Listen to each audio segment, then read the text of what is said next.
ယခုဒီလိုစစ်ဖြစ်နေတော့ဘယ်လိုခံစားကြသလဲဆိုရင်လုံးဝမပြောပါဘူးစိတ်ဒုက္ခရောက်ရတယ်ကိုယ်ဒုက္ခရောက်ရတယ်ရှိသမျှဆွန့်ပြစ်ပြီးကိုယ်လွတ်ပဲထွက်လာတယ်ဆိုတော့ဆင်းရဲဒုက္ခဆိုတာဒီကကြီးဆုံးပါပဲ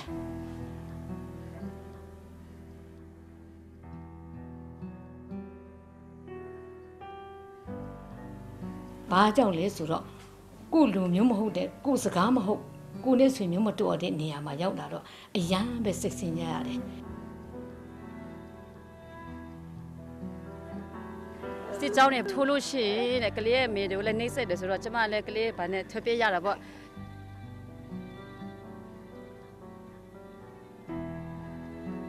ဘာကြောင့်စစ်ပြေဒုက္ခစခန်းရောက်လာရတယ်လဲဆိုရင်မိုင်းပွဲတာကြားရတော့ရောက်ရကိုကောက်ဆွဲတော့တခါတဲ့အင်ဂျီနဲ့အဝတ်အစားရှိတဲ့ငွေလေးကိုကောက်ယူပြီးမှထွက်ပြေးလာတယ်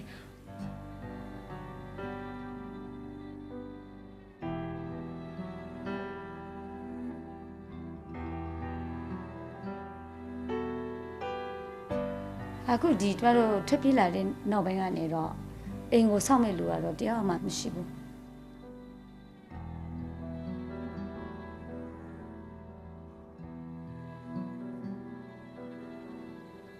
ကိုယ့်ရဲ့အိမ်နဲ့ပိုင်ဆိုင်မှုပစ္စည်းတွေကိုတော့ဒီအတိုင်းအိမ်တကားတွေဖွင့်ပြီးတခုမှတန်ရောစင်မထားဘဲနဲ့ဒီတိုင်းပြထားခဲ့တယ်အိမ်ကနေရတာတခန်းကိုအရင်ကလူနှစ်ယောက်လွတ်လွတ်လပ်လပ်နေတဲ့အခန်းကိုအခုလောလောဆယ်ကတော့မိသားစုနှစ်စု10ယောက်လောက်မြင်ခွင့်ရပါတယ်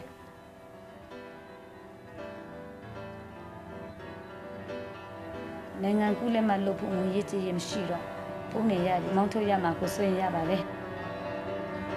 တရုတ်အစိုးရကလည်းဖမ်းမိပြီဆိုရင်အချုပ်ထဲထက်အချုပ်မခံဘူးဆိုရင်တောင်းငွေတက်ပြီးမှလူပေးပါလေ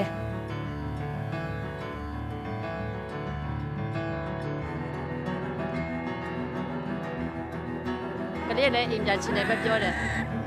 အိမ်တော့ပြန်ချင်တယ်တတိရတယ်ဒါပေမဲ့ကြောက်လို့မပြန်ရေးဘူးပေါ့ခက်ခဲတယ်တော့အများကြီးပဲကိုယ့်ရဲ့အိုးအိမ်တွေပေါ့ကျွဲတွေနွားတွေလေတွေခြံတွေအကုန်လုံးထားခဲ့တာဒီနေ့တော့ဝမ်းစာလဲခက်ခဲတော်များမယ်လို့ထင်ကြတယ်စစ်ပေးဒုက္ခတွေအနေနဲ့နေရတာတော့ဒုက္ခတော့ကြုံတာပေါ့ကလေးတွေကျမရဲ့ချိုးတဲ့တွေကလေးတွေများတဲ့ခါကျတော့တယောက်ဝင်းလျှော့ပြီဆိုအားလုံးကဝင်းလျှော့သွားတာပဲ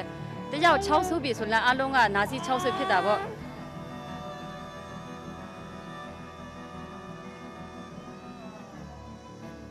ဒီလိုမျိုးဒုက္ခတွေခံစားနေရတဲ့ခါကျတော့အမြဲတမ်းပဲစိတ်ဆင်းရဲပြီးမှ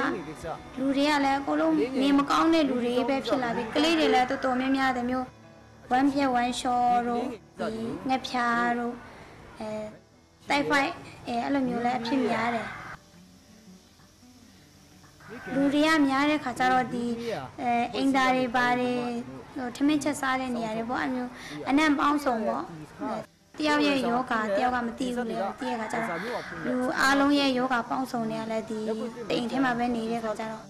တယောက်နဲ့တယောက်ကူးဆက်သွားတာပေါ့ဒုက္ခမျိုးမျိုးပဲအရာနဲ့မှခက်ခဲတယ်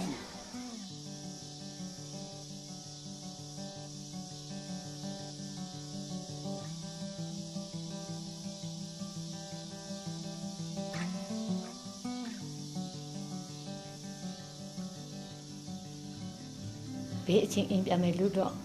ပြောလို့တော့မပြောတတ်တော့ဘူးပုံဆောင်နေရတဲ့စစ်ပြေဒုက္ခတွေအနေနဲ့နေရတာအရတာမရှိတယ်လို့ခံစားပြီး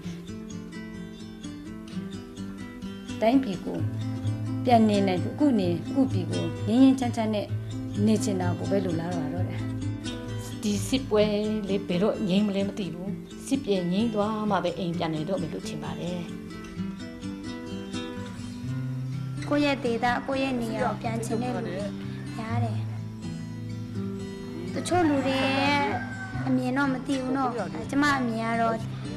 နိုင်ငံတော်အစိုးရအနေနဲ့တော့သူတို့ဆွေးနွေးတဲ့အရာမှန်သမျှကိုလည်းဘုရားကြည့်ပြီးမှစီမံပေးပါစေလို့ဆုတောင်းပါတယ်